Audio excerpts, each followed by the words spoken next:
Hi everyone, welcome back to Slosha's world and this is Priyanka. ఈరోజు ఈ వీడియోలో నేను మీతో పండగ స్పెషల్గా మేము చేసుకున్న పిండి వంటలు అయితే షేర్ చేసుకోబోతున్నాను. ఫస్ట్ మేము ఇక్కడ సకినాలు అయితే తయారు చేసుకుంటున్నాం. దానికోసం ఇక్కడ తడి బియ్యం పిండి తీసుకున్నాం. తడి బియ్యం పిండిలో కొద్దిగా ఉప్పు, రుచికి సరిపడా ఉప్పు, అలాగే ఓమా ఇంకా నువ్వులు తీసుకున్నాం. ఈ ఓమా ఇంకా నువ్వులు కాసేపు వాటర్లో అయితే నానబెట్టుకున్నాం. ఇలా నానబెట్టుకున్న నువ్వులు ఇంకా ఓమాని పిండిలో వేసుకొని మంచిగా కలుపుకున్నాం. పిండికి పట్టేలాగా అందులోకి వాటర్ అనేది కొద్దిగా వేస్తూ పిండి అంతా కూడా కలుపుకోవాలి. ఇలా పిండి అంతా కూడా వాటర్ వేస్తూ కలుపుకొని ఒక ముద్దలాగా తయారు చేసుకోవాలి. ఇక్కడ చూపిస్తున్నట్టుగా పిండి అంతా కూడా కలుపుకున్నాము. చూస్తున్నారు కదా, ఇలా కలుపుకున్నాము. ఉప్పు సరిపోయింది అలా చూసుకొని పిండి అయితే కలిపేసుకున్నాం. ఇలా కలుపుకున్న తర్వాత ఫస్ట్ అయితే మేము గౌరమ్మని అయితే పెట్టుకుంటాం పిండితోటి. ఇలా పిండితోటి గౌరమ్మని తయారు చేసుకొని ముందు ఫస్ట్ దాని చుట్టూ అయితే సకినాలు పోయడం స్టార్ట్ చేస్తాము. ఇలాగే మిగతా పిండి అంతా కూడా సకినాలు అనేది వేసుకుంటూ ఉంటాము. ఇక్కడ చూపిస్తున్నట్టుగా ఇలా మొత్తం అంతా కూడా సకినాలు అనేది వేసుకున్నాము. ఇలా సకినాలు అనేది వేసుకొని తర్వాత తీస్తుంటే కొన్ని బ్రేక్ అయిపోయాయి. ఇలా అన్నీ తీసేసుకొని ఇక్కడ బయట కట్టెలపై పెట్టుకొని చేసుకుంటున్నాము. ఇందులోకి వేసుకొని ఆయిల్ మంచిగా వేడయ్యాక ఆయిల్లోకి వేసుకొని మంచిగా కాల్చుకున్నాము. మా ఫస్ట్ డప్పాలు సకినాలు అయితే రెడీ అయిపోయాయి. నెక్స్ట్ అయితే గ్యారెలు చూపిస్తాను. ఇక్కడ గ్యారెలు తయారు చేసుకుంటున్నాం. గ్యారెలు చేసుకోవడానికి పొడి బియ్యం పిండి అయితే తీసుకున్నాం. ఈ పొడి బియ్యం పిండిలోకి శనగపప్పు, పల్లీలు, వెల్లుల్లి ఇంకా జీలకర్ర పేస్ట్, ఇట్లాగే చిన్నగా కట్ చేసుకున్న కరివేపాకు, రుచికి సరిపడా ఉప్పు ఇవన్నీ వేసి ఒకసారి కలుపుకున్నాం. ఇవన్నీ వేసి ఒకసారి కలుపుకున్నాక అట్లాగే కారం కూడా వేసుకొని కలుపుకున్నాక కొంచెం వాటర్ కూడా వేసుకొని మంచిగా కలుపుకోవాలి. ఇక్కడ నేను చూపిస్తున్నాయి అన్నీ కూడా కేజీ తోటి చేసుకున్నాయి, కేజీ క్వాంటిటీయే. ఇవన్నీ కూడా వాటర్ కూడా వేస్తూ మంచిగా ఇక్కడ చూపిస్తున్నట్టుగా కలుపుకున్నాం. ఇట్లా కలుపుకున్న తర్వాత వీటిని చిన్న ఉండల్లాగా అయితే తయారు చేసుకున్నాం. ఇట్లా చిన్న ఉండల్లాగా తయారు చేసుకొని ఇట్లా ఒక ప్రెషర్ తీసుకొని అయితే ఆ ప్రెషర్కి కొద్దిగా ఆయిల్ అయితే పెట్టుకున్నాం. ఒక కవర్ వేసి ఆయిల్ అయితే పెట్టుకొని చిన్న పూరి ఉండలాగా చేసుకొని దాన్ని అయితే అందులోకి పెట్టుకొని ఒత్తుకున్నాం.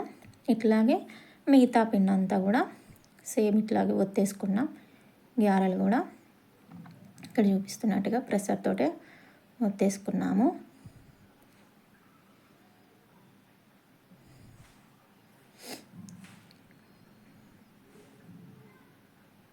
ఈ ఒత్తుకున్న వాటిని ఆయిల్లోకి వేసుకున్నాము. ఆయిల్లోకి వేసుకొని రెండు వైపులా మంచిగా కాల్చుకున్నాము. అయితే గ్యారెలు కూడా మంచిగా కాల్చుకున్నాము.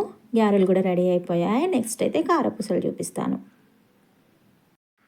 కారపూసలు రెడీ చేసుకోవడానికి అయితే ఇక్కడ శనగపిండి తీసుకున్నాము. అందులోకి కొద్దిగా బియ్యం పిండి, అలాగే రుచికి సరిపడా ఉప్పు ఇంకా కారము, అట్లాగే వెల్లుల్లి పేస్ట్ కూడా తీసుకొని వాటర్ అనేది కొద్దిగా ఇందులోకి వేసుకొని పిండినంతా కూడా మంచిగా కలుపుకోవాలి. పిండి అంతా కూడా మంచిగా కలుపుకున్నాక ఈ కారపూసలు ఒత్తుకునే పావు ఉంటుంది కదా, దానికి కొద్దిగా ఆయిల్ అనేది పూసుకున్నాము. ఆయిల్ అనేది పూసుకొని పిండిని కూడా ఇందులోకి వేసుకోవాలి. ఇక్కడ ఫస్ట్ ఈ కారపూసలు అనేది ఇట్లా డైరెక్ట్గా ఆయిల్లో కానీ వేసుకోవచ్చు, లేదంటే ఒక క్లాత్ పైన కూడా వేసుకోవచ్చు. ఫస్ట్ చూస్తున్నాను కదా, ఇక్కడ ఫస్ట్ డైరెక్ట్గా ఆయిల్లో వేసుకున్నాము. తర్వాత ఇక్కడ క్లాత్ పైన కూడా వేసుకున్నాము. ఇవన్నీ కూడా కేజీ క్వాంటిటీ కాబట్టి ఈ మూడు కూడా ఒకటే రోజు అయిపోయాయి.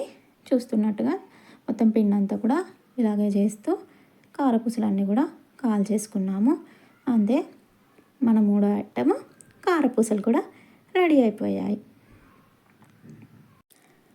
నెక్స్ట్ ఇప్పుడు ఇక్కడ గరిజలు రెడీ చేసుకుంటున్నాం. గరిజలు రెడీ చేసుకోవడానికి పల్లీలు ఇంకా నువ్వులను అయితే వేయించుకోవాలి. వేయించుకున్న వీటిని మిక్సీ అయితే పట్టుకోవాలి. మేము తీసుకున్న పిండికి ఇక్కడ మాకు 1 కప్పు బెల్లం అయితే సరిపోయింది. ఆ బెల్లాన్ని కూడా మిక్సీ పట్టేసుకొని నువ్వులు ఇంకా పల్లీలతో పొడితో కలుపుకోవాలి. ఇక్కడ మేము గోధుమ పిండితో అయితే గర్జలు చేసుకుంటున్నాం. ఈ గోధుమ పిండిలోకి 1 స్పూన్ నెయ్యి కలుపుకున్నాం. అట్లాగే కొద్దిగా వాటర్ యాడ్ చేసుకుంటూ మంచిగా చపాతీ పిండి ఎట్లయితే కలుపుకుంటో అట్లా కలుపుకోవాలి. మీకు కొద్దిగా గరిజలు అనేటివి క్రిస్పీగా రావాలంటే 1-2 స్పూన్ల ఉప్మా రవ్వ కూడా కలుపుకోవచ్చు. అట్లా కలుపుకుంటే గరిజలు అనేటివి మంచిగా క్రిస్పీగా వస్తాయి. మనం కలిపి పెట్టుకున్న పిండి ఉంటుంది కదా, దాన్ని తీసుకొని చపాతీలాగా ఒత్తుకోవాలి. ఇక్కడ చపాతీలు అనేటివి మరీ మందంగా కాకుండా మరీ పలుచగా కాకుండా చేసుకోవాలి.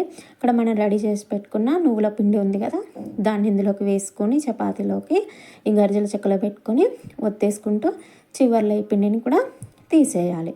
తీసేసుకొని మన మిగతా గరిజలన్నీ కూడా ఇట్లాగే రెడీ చేసుకోవాలి. మిగతా పిండి అంతా కూడా ఇట్లా రెడీ చేసుకున్న తర్వాత మేము స్టవ్ పైన ఇక్కడ గిన్నె పెట్టుకొని మంచిగా ఆయిల్ వేసుకొని, ఆయిల్ వేడైనాక ఒకదాని తర్వాత ఒకటి వేసుకుంటూ మంచిగా 2 వైపులా కూడా కాల్చుకున్నాం. ఇట్లా కాల్చుకునేటప్పుడు అప్పుడప్పుడు విడిపోతాయి కాబట్టి వెంటనే కాల్చకుండా మంచిగా కాల్చుకోవాలి.